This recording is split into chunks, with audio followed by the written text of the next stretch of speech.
90% लोक इथे चुकतात. गीतेतलं सत्य ऐकून शॉक बसेल. नंबर 1, फलाची आसक्ती हीच सर्वात मोठी चूक. बहुतेक लोक काम करताना आधीच फलाचा विचार करतात. यातून मला काय मिळेल हा प्रश्न मनात असतो. पण गीतेनुसार हेच दुःखाचं मूळ आहे. जेव्हा माणूस फळाशी बांधला जातो तेव्हा त्याचं मन सतत चिंता, भीती, अपेक्षा आणि निराशा यामध्ये अडकतं. काम शुद्ध राहत नाही. खरा मार्ग म्हणजे फक्त आपलं कर्तव्य पूर्ण प्रामाणिकपणे करणं. जेव्हा माणूस फळाची चिंता सोडतो तेव्हा त्याचं मन शांत होतं आणि कामात गुणवत्ता येते. नंबर 2, इतरांशी तुलना करण्याची सवय. 90% लोक स्वतःची तुलना इतरांशी करत राहतात. तो पुढे गेला, मी मागे पडलो, अशी भावना मनात येते.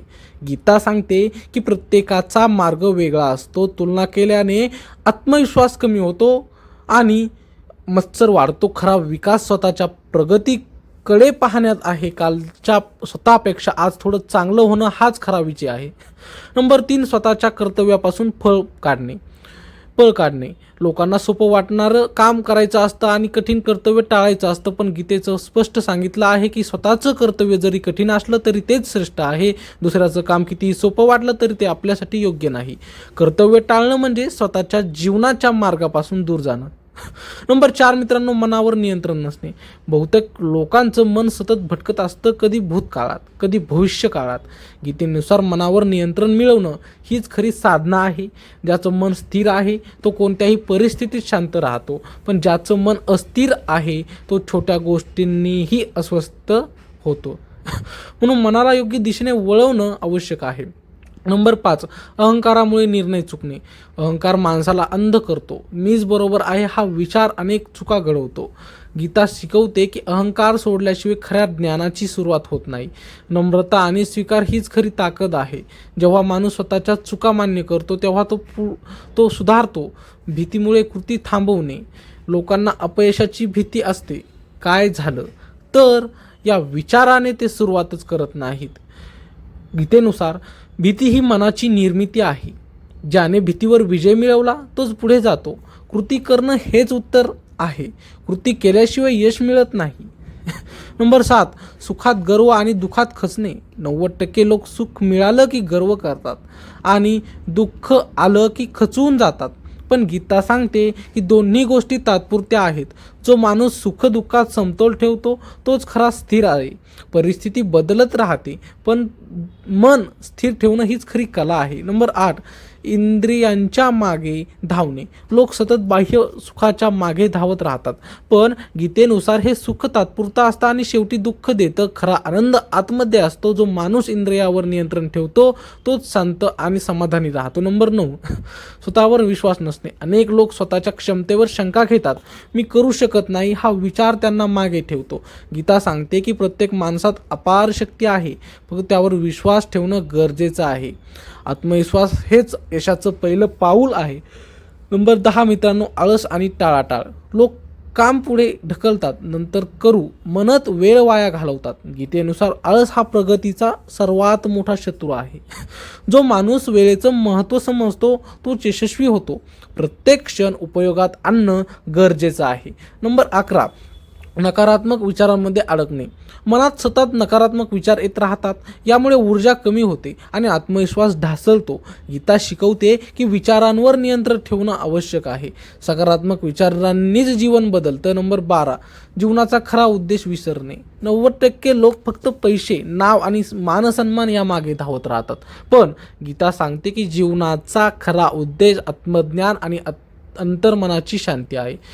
जेव्हा माणूस हा उद्देश समजतो तेव्हा त्याचं जीवन पूर्णपणे बदलतं. नंबर 13 लोक काय म्हणतील या भीतीत जगणे. बहुतेक लोक स्वतःच्या मनाप्रमाणे जगत नाहीत, ते इतरांच्या मतानुसार जगतात.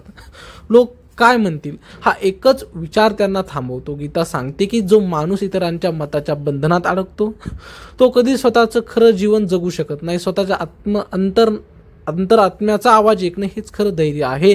जे योग्य वाटतं तेच करायचं, मग लोक काहीही बोलत. नंबर 14, क्षणिक सुखासाठी मोठं नुकसान करणे. लोक तात्पुरत्या आनंदासाठी चुकीचे निर्णय घेतात. लगेच मिळणाऱ्या सुखासाठी ते दीर्घकालीन परिणामाकडे दुर्लक्ष करतात. गीतेनुसार खरा मार्ग तोच जो सुरुवातीला कठीण वाटतो तो पण शेवटी आनंद देतो, आणि जो सुरुवातीला गोड वाटतो पण शेवटी दुःख देतो तो मार्ग टाळावा. नंबर 15, रागावर नियंत्रण नसणे.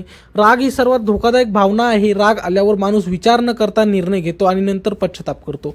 गीता सांगते की रागामुळे बुद्धी नष्ट होते आणि माणूस चुकीच्या मार्गावर जातो. म्हणून रागावर नियंत्रण ठेवणं अत्यंत आवश्यक आहे. शांत मनाने घेतलेले निर्णय योग्य ठरतात. नंबर 16, स्वतःच्या भावना समजून न घेणे.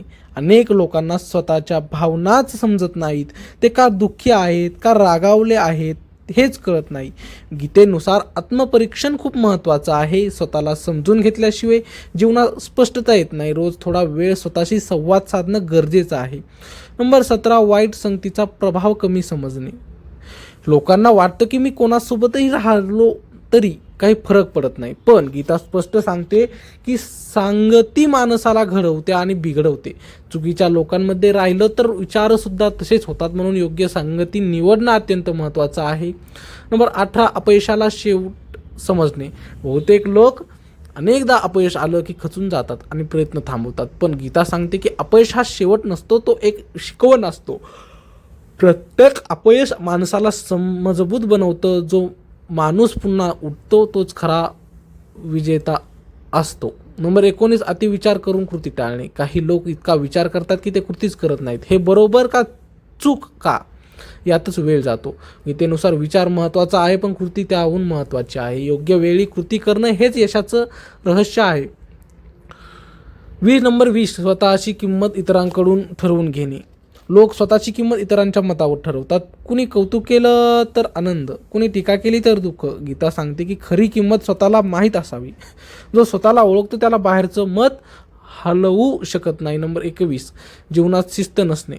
शिस्त नसल्यामुळे माणूस आपलं ध्येय गाठू शकत नाही. वेळेचं नियोजन नसतं, कामात सातत्य नसतं. गीतेनुसार सातत्य आणि शिस्त यामुळेच मोठं यश मिळतं. रोज थोडं थोडं केल्याने मोठा बदल घडतो. नंबर 22, कृतज्ञता विसरणे. लोकांकडे जे आहे त्याबद्दल ते समाधानी नसतात. ते नेहमीचे नाही त्यातच विचार करतात. गीता शिकवते की कृतज्ञता ही आनंदाची किल्ली आहे. जे आहे त्याबद्दल आभार मानल्याने मन शांत आणि समाधानी होतं. नंबर 23, स्वतःला बदलण्याऐवजी इतरांना बदलण्याचा प्रयत्न. बहुतेक लोक इतरांना बदलण्याचा प्रयत्न करतात. तो असा का वागतो असा विचार करत राहतात, पण गीता सांगते की बदलाची सुरुवात स्वतःपासून करावी. जेव्हा आपण बदलतो तेव्हा आपोआप परिस्थिती बदलते. नंबर 24, मित्रांनो, आजचा क्षण दुर्लक्षित करणे. लोक भूतकाळाच्या पश्चातापात किंवा भविष्याच्या चिंतेत अडकून आजचा क्षण जगत नाहीत. गीता सांगते की वर्तमानात जगणं हीच खरी शांती आहे. जो माणूस आजचा क्षण पूर्णपणे जगतो तोच खरा आनंद अनुभवतो. मित्रांनो, असेच आमचे नवनवीन व्हिडिओ पाहण्यासाठी चॅनलला सबस्क्राईब नक्की करा. भेटूया पुढच्या व्हिडिओमध्ये. तोपर्यंत धन्यवाद.